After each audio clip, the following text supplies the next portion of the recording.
आकाशवाणी भोपाल से प्रस्तुत हैं प्रादेशिक समाचार।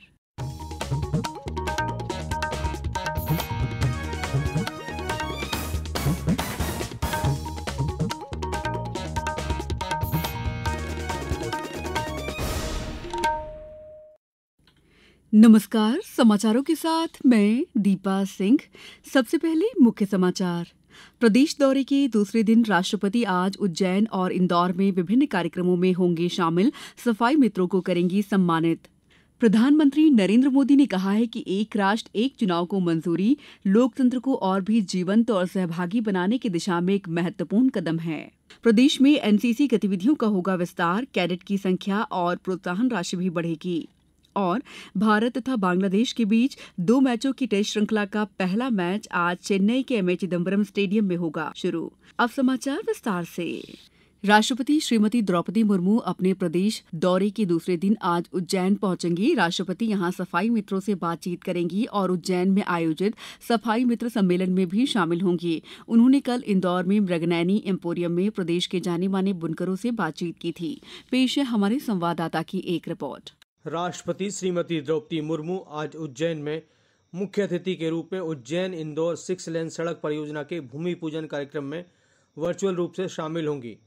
राष्ट्रपति स्वच्छता मित्रों को प्रमाण पत्र भी वितरित करेंगी। श्री महाकालेश्वर मंदिर के दर्शन के बाद श्रीमती मुर्मू स्वच्छता ही सेवा पखवाड़े के तहत मंदिर परिसर में श्रमदान करेंगी। राष्ट्रपति श्री महाकाल लोक भी जाएंगी और इस परिसर में काम करने वाले शिल्पकारों से बातचीत करेंगी। मध्य प्रदेश दौरे के अंतिम चरण में राष्ट्रपति इंदौर में देवी अहिल्या विश्वविद्यालय के दीक्षांत समारोह में शामिल होंगी। संजीव शर्मा, आकाशवाणी समाचार, भोपाल। प्रधानमंत्री नरेंद्र मोदी ने कहा है कि देश में एक साथ चुनाव कराने पर उच्च स्तरीय समिति की सिफारिशों को मंत्रिमंडल द्वारा स्वीकार करना भारतीय लोकतंत्र को और भी जीवंत और सहभागी बनाने की दिशा में एक महत्वपूर्ण कदम है।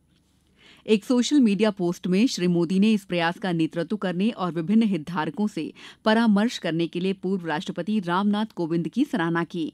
गौरतलब है कि सरकार ने एक राष्ट्र एक चुनाव के लिए गठित उच्च स्तरीय समिति की सिफारिशों को कल स्वीकार कर लिया है।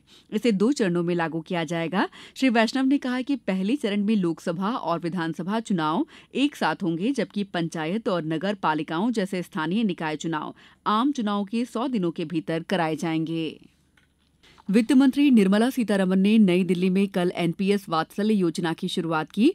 केंद्रीय बजट में इसकी घोषणा की गई थी। सुश्री सीतारमण ने कहा है कि एनपीएस वात्सल्य योजना में बच्चों के लिए बचत करने पर उच्च रिटर्न का लाभ मिलेगा। वित्त मंत्री ने कहा कि सरकारी क्षेत्र के लिए एनपीएस ने शुरुआत से ही औसतन 9.5% चक्रवृद्धि वार्षिक वृद्धि दर से रिटर्न दिया है। उन्होंने सुझाव दिया है कि माता पिता और अभिभावकों को अपने नाबालिग बच्चों के लिए एनपीएस वात्सल्य में निवेश करने पर विचार करना चाहिए।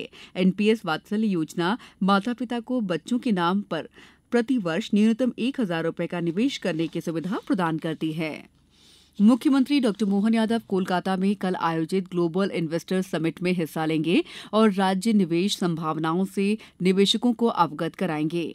पश्चिम बंगाल और मध्य प्रदेश में औद्योगिक समानताएं हैं। कोलकाता एक प्रमुख व्यापारिक और वाणिज्यिक केंद्र है। मध्य प्रदेश भी अपने खनिज संसाधनों और कृषि उत्पादन के लिए जाना जाता है। मध्य प्रदेश के उत्पाद जैसे सोयाबीन, गेहूं और अन्य कृषि उत्पाद की पश्चिम बंगाल में मांग है, जबकि पश्चिम बंगाल के जूट, चाय और मछली उत्पाद मध्य प्रदेश में भी लोकप्रिय हैं।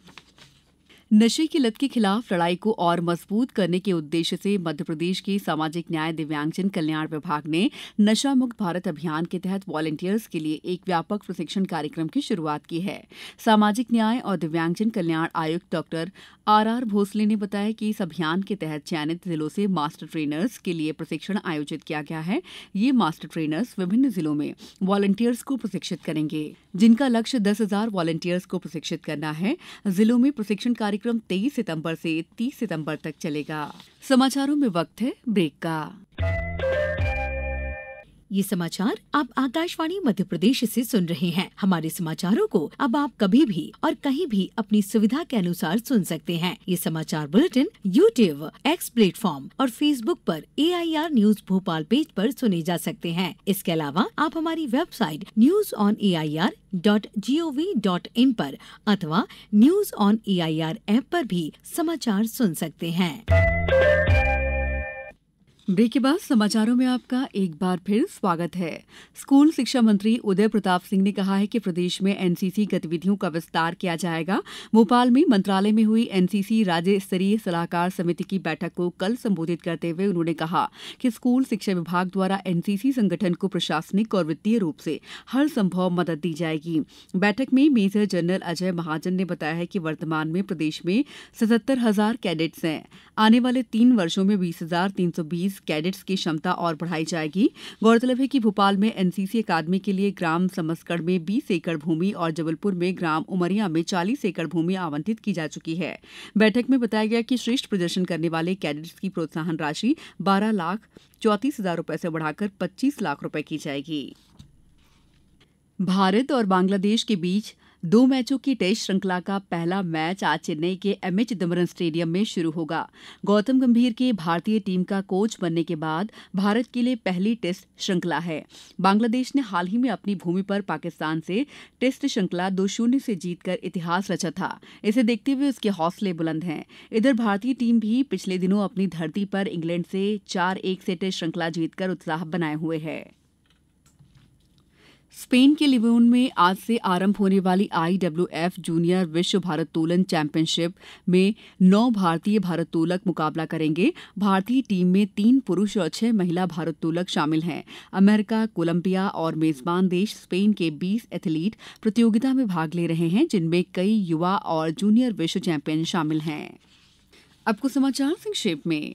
मध्यप्रदेश शासन हथकरघा विभाग चंदेरी साड़ी बुनाई सीखने वाले प्रशिक्षणार्थी को साड़ी बुनाई का 3 माह का प्रशिक्षण देगा। ये प्रशिक्षण हथकरघा प्रशिक्षण केंद्र चंदेरी में ही दिया जाएगा। मंदसौर में मध्यप्रदेश डे राज्य ग्रामीण आजीविका मिशन द्वारा विकासखंड स्तरीय रोजगार मेले का आयोजन किया गया, जिसमें 107 युवाओं का प्राथमिक चयन किया गया। धार में शासकीय संगीत महाविद्यालय में महान संगीतज्ञ और आचार्य पंडित विष्णु नारायण भारतखंडे की स्मृति में आज संगीत प्रसंग का आयोजन किया जा रहा है।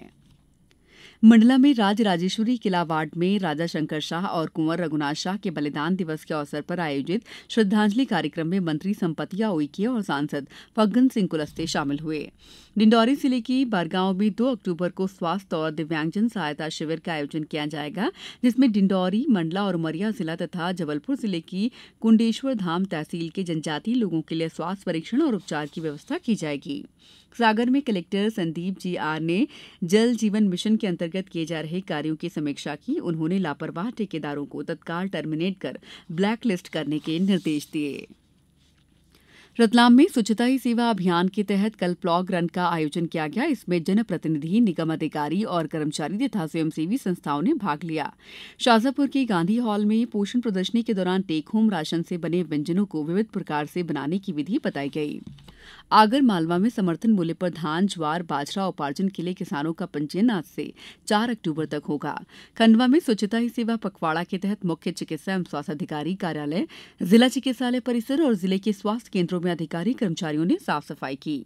छिंदवाड़ा में स्वच्छता ही सेवा अभियान के अंतर्गत शासकीय बालक उच्चतर माध्यमिक विद्यालय चांद में साफ सफाई की गई और सेल्फी प्वाइंट में फोटो लेकर स्वच्छता का संदेश दिया गया। शिवपुरी में जिला रोजगार कार्यालय द्वारा कल न्यायालय के सामने जिला रोजगार कार्यालय परिसर में रोजगार मेले का आयोजन किया जाएगा।